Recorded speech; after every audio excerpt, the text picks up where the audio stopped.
Greetings from my world.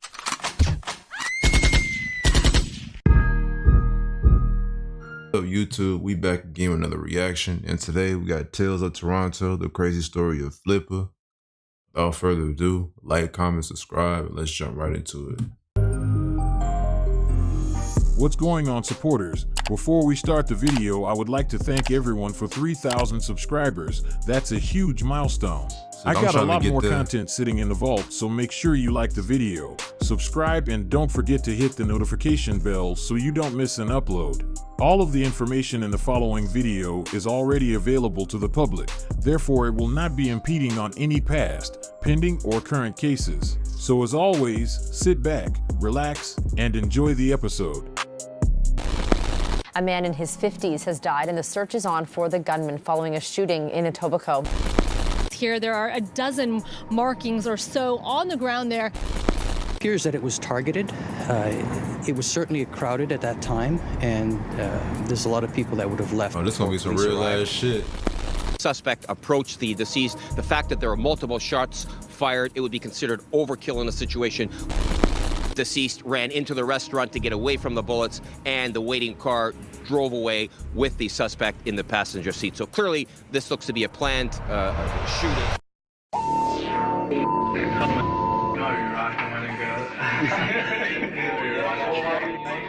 I'm 2 minutes from the food bank. Fam, okay, you better be there. I'm packing the next white boy there at that. That's a crazy story. You ain't pressing, nigga. You from make-believe and Mike. Said Mohiuddin, better known as Flippa, came to Toronto from Somalia when he was an infant and settled in impoverished Lawrence Heights, specifically Jumble, which is where his parents raised him and his 5 siblings.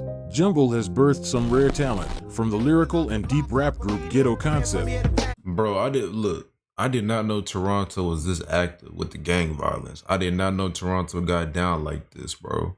Like, what the fuck? I did not know Toronto got down like this. Toronto, Canada? Nigga, I didn't even know there was black people in Canada, bro. I ain't gonna lie, I did not know Toronto got down like this, bro. That shit is crazy. I manifest beyond the physical, individual criteria, press above area. To the loud and expressive drill artist named Top 5. We see him, we chase him. They got my bro for 2 cases. Its energy has even reached the likes of Drake, who named his 2015 tour after the neighborhood. However, with the rising popularity and with gang violence rising at a historic rate in a city known for its safety, Jumble quickly imploded. Toronto's Lawrence Heights is home to families who want their children to be safe. It's also an area plagued by senseless gun violence and criminals with no regard for innocent lives. CTV's Murda and Toronto's in the community tonight, where residents continue to gather to share their experiences. Miranda? That's right, Ken. So we have heard this week from politicians and from police about how to tackle gun violence. In fact, just a minute ago, the chief of police walked into this meeting, but this neighborhood really wants to hear from its own people. They have experienced a very violent summer so far this year, and they say they want to hear from those experiencing the trauma of gun violence. On July 15th, just before 5 p.m., 2 men opened fire near Allen Road and Rance Avenue. This would be the first of 9 shootings within a 3-week period in and around the Lawrence Heights neighborhood. Niggas do not care about cameras. As Jumble was up in flames, Flippa was all the way in Mississauga, Ontario, robbing banks. In September of 2013, the local Sauga news station posted a picture of a 24-year-old Flippa and alleged he walked into a bank just after 2:30 p.m. and handed the teller a note demanding cash. But when the teller pressed the panic button, he fled the bank. Flippa was arrested shortly after, but due to this being his first arrest, he managed to beat the case. However, his troubles were just beginning. By the middle of 2013, the city of Toronto was suffering. Gun violence was at an all-time high. The streets were flooded in historic downpours, and the mayor of the city was caught smoking crack. There's been a serious accusation from the Toronto Star that I use crack cocaine. Bro, I heard this, bro. On my old channel, I reacted to another video of his. I already knew this nigga smoked crack. That was no surprise. I already knew this big fat nigga smoked crack. I do not use crack cocaine, nor am I an addict of crack cocaine. Do you smoke crack cocaine? Exactly. Yes, I have smoked crack cocaine. Niggas are terrible. That's crazy. In an infamous picture leaked by Gawker Media, Rob Ford is seen standing by three men, Anthony Smith, Mohammed Khattak, and Manir Kasim, all of which have ties to the infamous Dixon Bloods. On March 28, 2013, two of the men in the picture, Anthony Smith and Mohammed Khattak, would enter Low Key Lounge on King Street West to enjoy a night out. Once inside, Anthony would spot a familiar face staring at him with a menacing look. This person was Flippa. In publicly released court documents, it is alleged that Anthony and Flippa had prior beef and Anthony was looking to hurt Flippa. So as soon as Anthony seen him, he began tapping out a series of text messages on his phone to a man named Libin Siad, a leader of the Dixon City Bloods. Libin replied to Anthony with just two words, halal meat. This was the signal for Anthony to kill Flippa. Minutes later, Anthony, Mohammed Khattak, and a man named Santana confronted Flippa and another man outside the club. It did not go well. One by one, friends come to pay their respects to the family of Anthony Smith. He's a big part of the community. He's really going to be missed. He was a brother.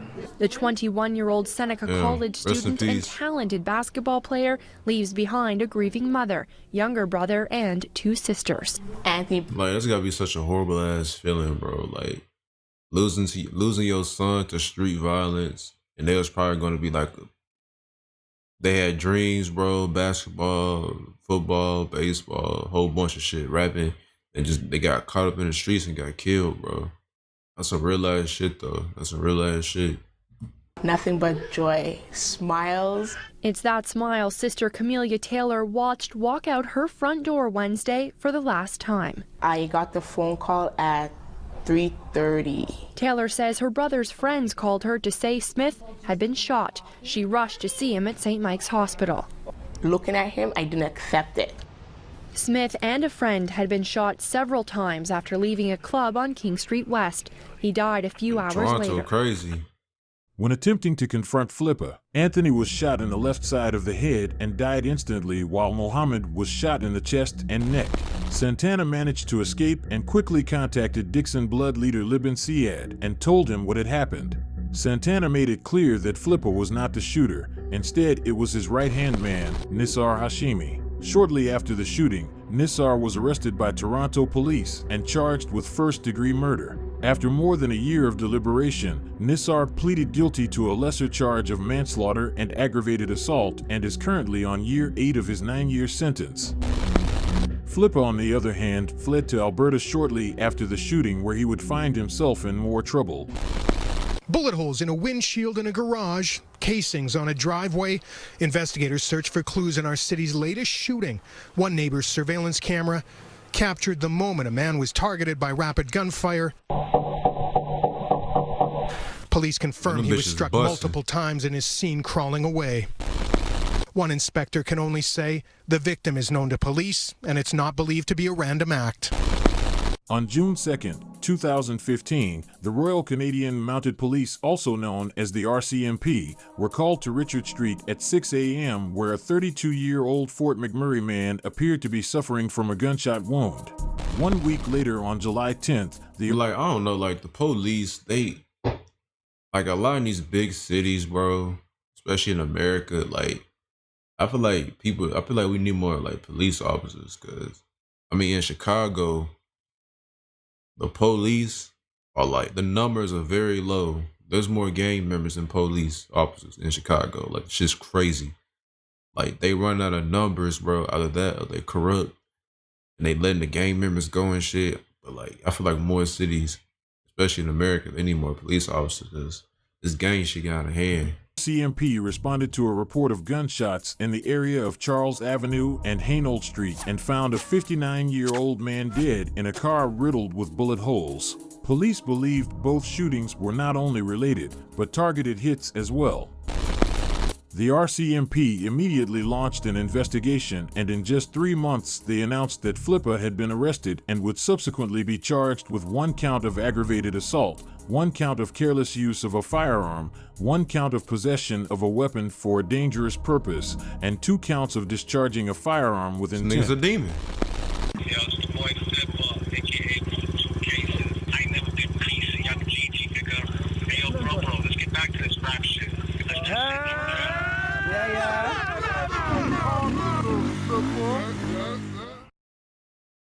Smoking dope, getting tree high.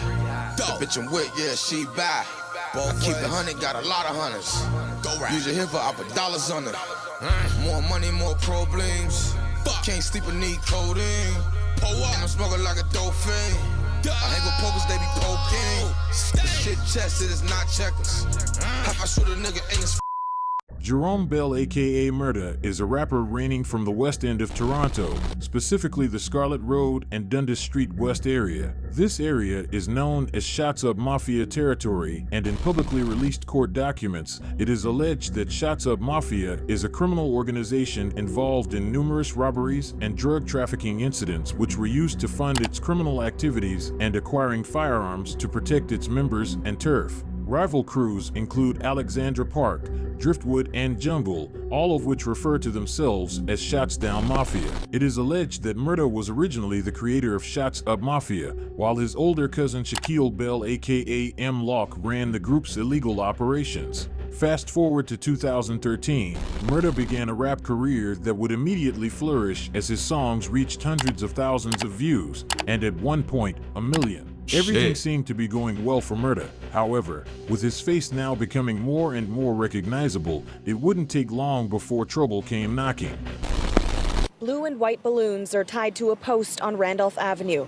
At its base, flowers, candles, and spots of blood. This is where 22-year-old Jerome Bell was shot dead yesterday. He's a great person. Everybody loved him. Homicide investigators believe the victim was targeted. Any idea why he would ever be targeted? I have no idea. I have no idea. None. If anyone knows, let us know. Bell was one of 4 siblings, an aspiring rapper who went by the nickname Murda. His sisters say they've been receiving countless messages of support from his friends. Yeah, that shit fucked up, bro. Toronto fucked up, nigga. God damn, it might be more fucked up than Chicago. But like, for real though, like, what the fuck, bro? Like, this shit is crazy. This shit is straight out of a fucking movie, bro. Straight out of a fucking movie. That nigga Flippa is a straight menace. Murda was one of the favorite people I've ever met. So my bad if I'm not talking a lot. I'm just trying to listen. To have to share amazing memories. March 19th, 2019, Murda is executed while standing outside of his aunt's home. Months would pass by without any updates on the case, but social media was buzzing. Rival gangs were quick to diss, while fans were quick to speculate. Yo, Money Man! Please. She's gonna send something Addy. as a part of drive time. You are a biggest Because threat I'm in the world. Is that a fucking white girl, nigga? Bro, I'm so Flippa. I'll call Flippa right now. There's no way the PO guys are fucking you. I'm gonna cut off your Tall hat.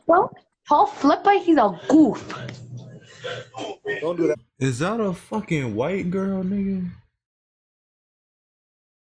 Bro, they over here beefing with white girls, dog.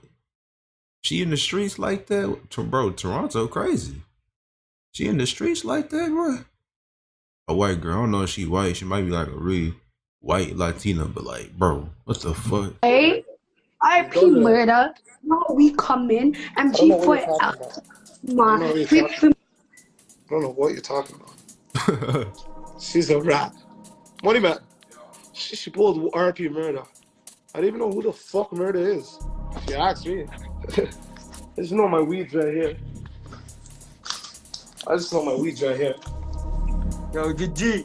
I got. What's in my weed right now? Oh, that nigga wrong. This is called the murder. He said murder is in his weed, bro. That's crazy. Fast forward 8 months later to November, a bitter Southern Ontario gangland war that goes back decades was reigniting. For years, the Commisso family lorded over the city's underworld with enforcers stretching from Italy across southern Ontario. One of the many enforcers of the Commisso crime family included Antonio Fiorda. Fiorda, nicknamed Scratch because of his scratchy, graveled voice, was a husband and father of 2 children, an owner of a large collection of vintage muscle cars, and an avid denizen at fitness clubs. In 1996, Fiorda was charged after Toronto police seized an AK-47, a pipe bomb, and other explosives from a North York home he owned, a charge he disputed. He was eventually convicted and served prison time, but once released, those close to him were led to believe he would never return to the life of crime, but instead, he became more careful. Fiorda was involved in a lot of the underworld beefs between high-ranking crime figures spanning over decades. For instance, he was in a dispute with Albanian gangsters who wanted to control Toronto nightclubs in the early 2000s, which led to a sit-down between revered mob bosses to settle their differences. In more recent years, however, it is alleged Fiorda was assigned by a senior mafia boss, who he would accompany to court and other public appearances, to be an enforcer for a high-ranking member of the commisso organization, who had been the victim of a home invasion robbery by armed men in 2016. This man was Joseph Catrapa, and not only was he an ally of the commisso crime family, but a rival of Nick Nero, a convicted cocaine smuggler for the Sinaloa cartel. On November 4th, 2019, Fiorda was asked to meet Joseph Catrapa at the upscale Via Allegro Ristorante across from Sherway Gardens. According to recently released court documents, it was alleged that this restaurant was just a few kilometers away from where members of the Sinaloa cartel stayed when they were conducting business with Catrapa's rival, Nick Nero. Catrapa arrived to the restaurant first and waited at the front for Fiorda to arrive, which he... Like, this sounds like a straight up movie, bro. Like, all the cards are playing just right. This sounds like a straight up crime movie, bro. Like, it don't even sound real. Like, it just sounds like a fucking movie, bro. This shit is crazy. Actually did. According to investigators, CCTV showed that Catrapo seen Fiorda arrive and went to approach him, but he quickly ran back after hearing a gunshot. A man in his 50s has died, and the search is on for the gunman following a shooting in Etobicoke. Let's go live to CP24's Murda and Toronto, who's at the Queensway and North Queen Street with the very latest on this investigation. It appears that it was targeted. It was a very busy time at the beginning. A number of people walking around the plaza and in the plaza's parking lot. Lying with his head on the curb, and there were two nice women there trying to comfort and help him.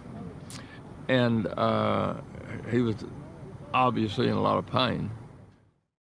50-year-old Antonio Fiorda was gunned down. In broad daylight, a Ford pickup truck pulled up right beside Fiorda while a lone gunman hopped out the passenger side. He shot Fiorda 9 times before running back in the truck and driving off. Fiorda died at the scene. His death would remain a mystery for months as nobody came out to provide information, but in the meantime, the underground Toronto drill scene was heating up. 2 weeks after the death of Fiorda, Jumble rappers Top 5 and Flippa would drop a brutal track titled Drill Some More. This song caused the spark in a series of debates discussing whether serious concerns have been raised indicating that drill music causes violence through the use of lyrics and imagery which glorify gang crime and illicit activities. It is commonly asserted that drill content often contains specific references to individuals.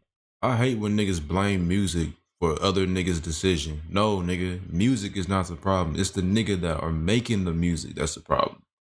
It's these gang niggas, gang members, whatever the fuck you want to call them out here, drilling, killing niggas and shit.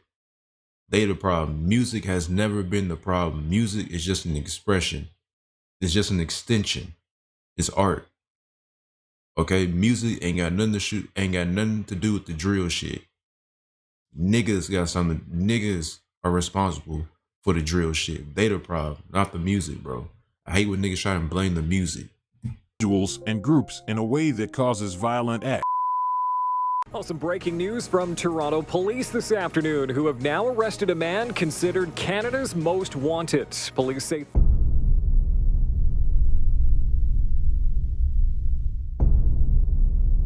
arrest in connection to death and murder. It was ops.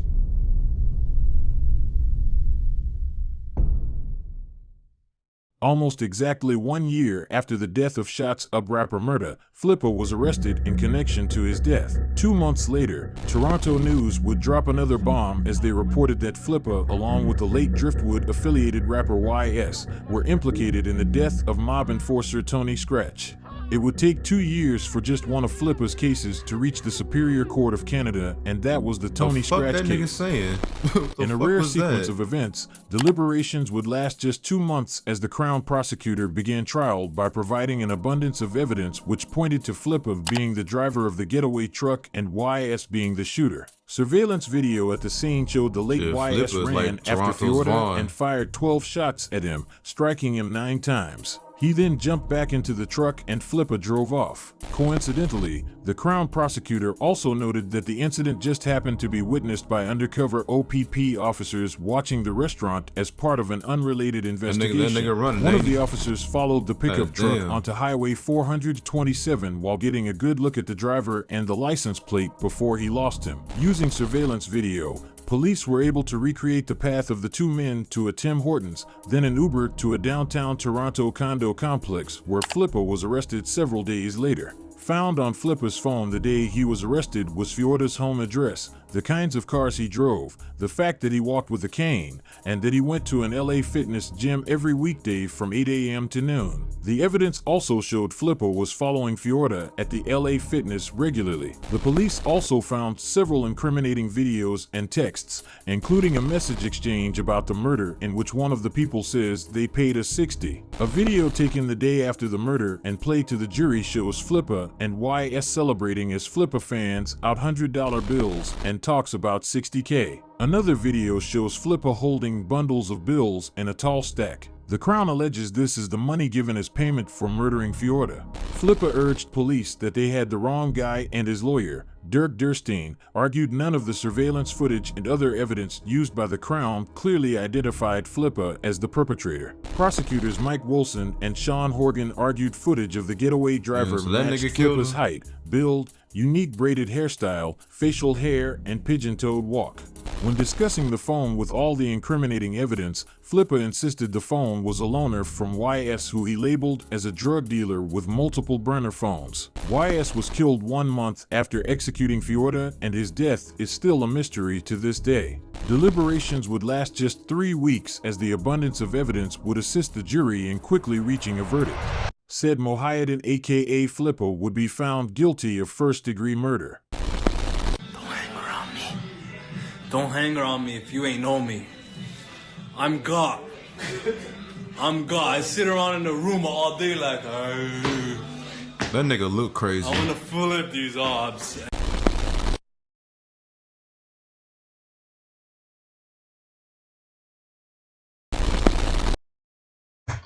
Yeah, bro, this shit was crazy as hell, bro. Flippa a straight demon, bro. That nigga look crazy. Bro, that nigga is like Toronto's Vaughn. That nigga crazy as hell. But rest in peace to all the people that died. Flippa, you crazy as hell, bro. But you deserve to be off it. I ain't gonna lie. You a menace. Get your ass off these streets, bro. Anyway, that's gonna be the end of this video. Tales of Toronto, the crazy story of Flippa. I'm gonna get the fuck up out of here. I'll see y'all boys in the next one. Peace.